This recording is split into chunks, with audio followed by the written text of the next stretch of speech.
አሐዱ አምላክ አሜን። በስመ አብ ወወልድ ወመንፈስ ቅዱስ አሐዱ አምላክ አሜን። በስመ አብ ወወልድ ወመንፈስ ቅዱስ አሐዱ አምላክ አሜን።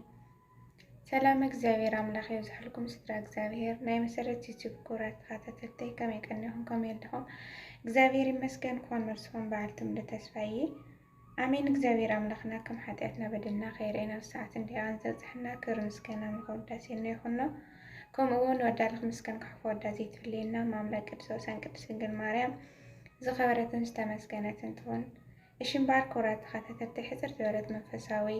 ግጥሚ ሒዘልኩም ቀሪበ ኣለኹ ንኽትከታተል ንብትሕትና ይሓትት።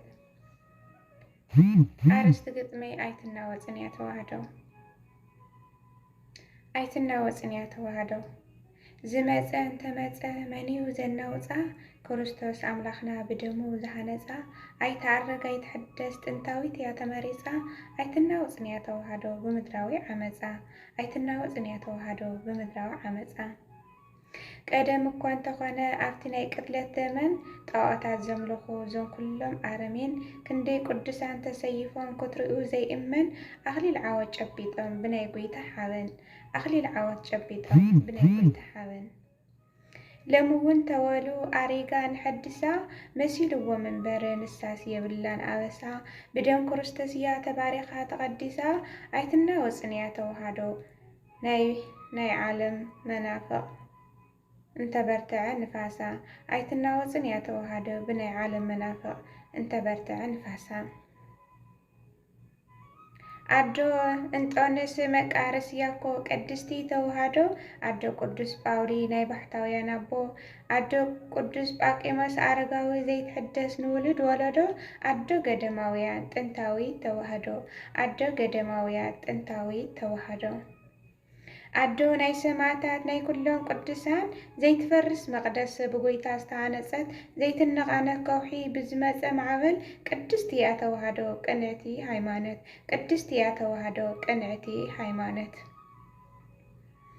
ቅድስቲ እያ ተዋህዶ ኣጽናፋዊት እምነት ሃዋርያት ዝሰበኹላ ኣብ ኩሉ ኩርናዓት ዓለም ብደም ዝተሃነፀት ብዓሲ ሰማዕታት መን እዩ ዘናውፃ ናይ ቅዱሳን ፉነት መን እዩ ዘናውፃ ናይ ቅዱሳን ፉነት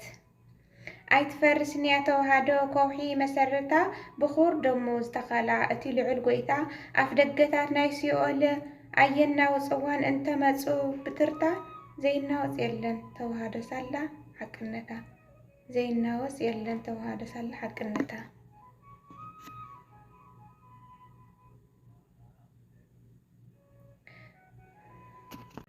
ኣርዮስ እንተኸሓደ ብናይ ውልቀት ድፍረት መቅዶንዮስ ንስጢሮስ እውን ተሰዓወ ብዘይገለ ሕፍረት ንዮን እንተቐፀለ ወሲኹ ነገስታት ንቕግን ኣይበለትን ተዋህዶ ቅንዕቲ መሰረት ንቕግን ኣይበለትን ተዋህዶ ቅንዕቲ መሰረት ወላዲት ኣትናቲዎስ ለምውን ከም ቀደማ ኣዶ ገርገሬዎስ ዘለዎ ዕላማ ኣዶ ቅዱስ ቄርሎስ ናይ ኣቦ ከተማ ዝመፀን ተመፀ መን እዩ ዘደኽትማ ዝመፀን ተመፀ መን እዩ ዘደኽትማ ኦርቶዶክስያ ሓቀኛ ጥንታዊት ጎደና ናይ ለቦዋ እምነት ኣቦታትና ኣብ ኣድኣ ንጽናዕ ውሕጅ ከይወስደና ነጀው ነጀው ኣይንበል ንፋስ ከይመፀና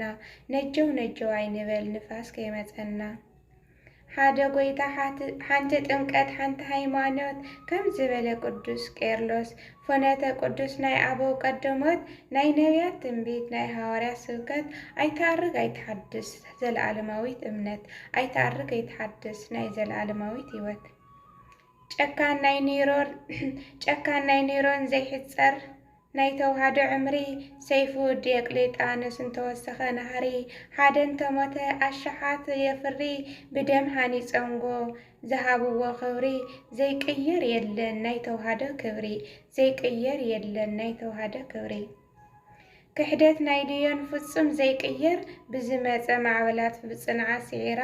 ኣህዛብ ክጭቁኑ ገሪምዎ ግብራ ቅድስቲ ተዋህዶ ዘይሃስስ ክብራ መን እዩ ዝሐድሳ መን እዩ ኸ ዝቕይራ መን እዩ ኸ ዝሐድሳ መን እዩ ኸ ዝቕይራ ብዙሓት ተሲኦም ንዓኣ ከጥፍኡ ግን ቀዲሞም ሓሊፎም ዕድሜኦም ተወዲኡ ንሳ ግን ተፍሪ ኣላ መሲላ ትፈሪ ቅድስቲ ተዋህዶ ናይ ኣመንታ ክብሪ ወልዲ ወሃድ ኢላ ተኣምን ብልዑል ፈጣሪ ወልዲ ወሃድ ኢላ ተኣምን ብልዑል ፈጣሪ ሕጂ እውን ተመፀ ስማ ኸፀልሙ ውሉድ ናይ ንስጥረት ክሕደት ዝደገሙ ነታ ዘዕበየቶም ጽላለ ዝኸደኑ ታለዉ ከንሰም ልብሲ ናይ ተዋህዶ ዝተኸደኑ ሰይጣን ዘማኸሮም ሰዓብቲ ክኾኑ ሰይጣን ከማኸሮም ሰዓብቲ ክኾኑ ተዓድሰ የለን ናወሉ ዝሰብኩ ተዓድሰ በዓልቶም ሓቀኛ ዘምስሉ ሰባት ዝህውኹ ሃይማኖት ምስ ፖለቲካ ሓዊሶም ዝዘርኡ ተዋህዶ ባህልቲ ምንቅፍነኦም ክሓብኡ ልብቶም መሳኪን ኣመንቲ ዝጎድኡ ልብቶም መሳኪን ኣመንቲ ዝጎድኡ ማልያ ለዊሶም ምሳና ዝገጥሙ መስቀል ተሸኪሞም ንመስቀል ዘይኣምኑ ኦርቶዶክሳውያን መሲሎም ልቦም ብሕምሙ ትምህርቲ ናይ ሊቶር ብክሕደት ዝማሰኑ ጎይታ ጎይታ ዝብሉ ስልጣኖም ግን ዘይኣምኑ ተኻሉ ከለዉ ብኣፎም ተዋህዶ ዝብሉ ተኻሉ ከለዉ ብኣፎም ተዋህዶ ዝብሉ እስወ ንገባሪ መንክራት ቅዱስ ጊዮርጊስ ክነግሮም ትፈተና ትሕደስ ከም ዘይብላ ተዋህዶ ሃይማኖት እወይ ሕተትዎ ንቅዱስ ቄርሎስ ይገምጽሎ ትደፍተራት ብግልጺ ከፍልጦም ናይ ተዋህዶ ነገር ብግልጺ ከፍልጦም ናይ ተዋህዶ ነገር ኦርቶዶክስ ይብሉ ክሕደቶም ቀቢሮም ቦተሊካ ዝሰብኩ መስቀል ተሸኪሞም ካብ ስም ድንግል ማርያም ስም ሃገር ዝቐርቦም ካብ ነገረ ሃይማኖት ጸለመ ዝጥዕሞም ጸርፊ ዝቐድሞም ናይ ዲያብሎስ ግዲ ጸርፊ ዝቐድሞም ናይ ዲያብሎስ ግዲ ኮይኖም ስላሴ ዘይኣምኑ ስላሴ ግን ዝብሉ ክብሪ ድንግል ማርያም ብድፍረት ዘቃልሉ ካብ ክብሪ ቅዱሳን ንነብሶም ዘዕልሉ ነጠቕቲ ተኻሉ ከንሰም ኣባጊዕ ዝመስሉ ንቕግን ኣይትብልን ተዋህዶ ዝበሉን ተወሉ ንቕግን ኣይትብልን ተዋህዶ ዝበሉን ተወሉ ንሰም ዘይቀየሩ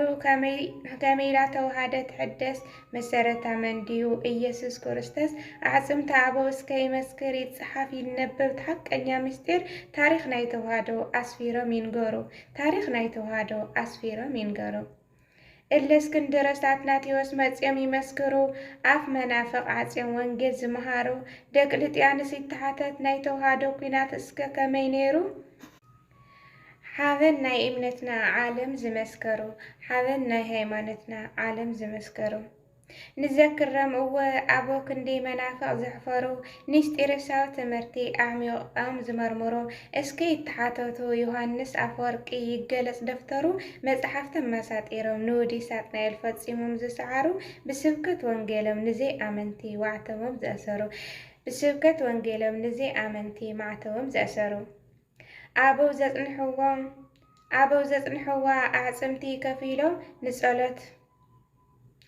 ንጸሎት ምስቀቦ ሓንሳብ ተኸቲሎም ውዕለት ናይ ቀራንዮ ኣብ ዓይኖም ስኢሎም ስለይ ከይበሉ ኣቤት ትጽንዓቶም ንሕድሳት ዝብሉ ደኣ ኣበይ ኮይኖም በቐሎም ንሕድሳት ዝብሉ ደኣ ኣበይ ደኣ ኣሎ በቀሎም ስለዚ ተዋህዶ ኣይትናወጽን እያ ንሳ ነባሪት እያ ንቐውን ኣይትብልን ብናይ ሰይጣን ወዲት ንሕና ከዓ ክንጸንዕ ሓሉ እምነትና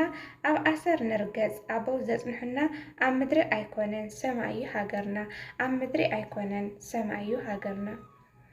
ኣሜን ስለቃሉ ናይ ቃል በዓል ቤት ዝኾነ እግዚአብሔር ኣምላክ ስሙ ዝኸበረ ዝተመስገነ ይኹን ዝተጋግፎ ባፌት ጓሃን መላእክቲ ጣልመለይ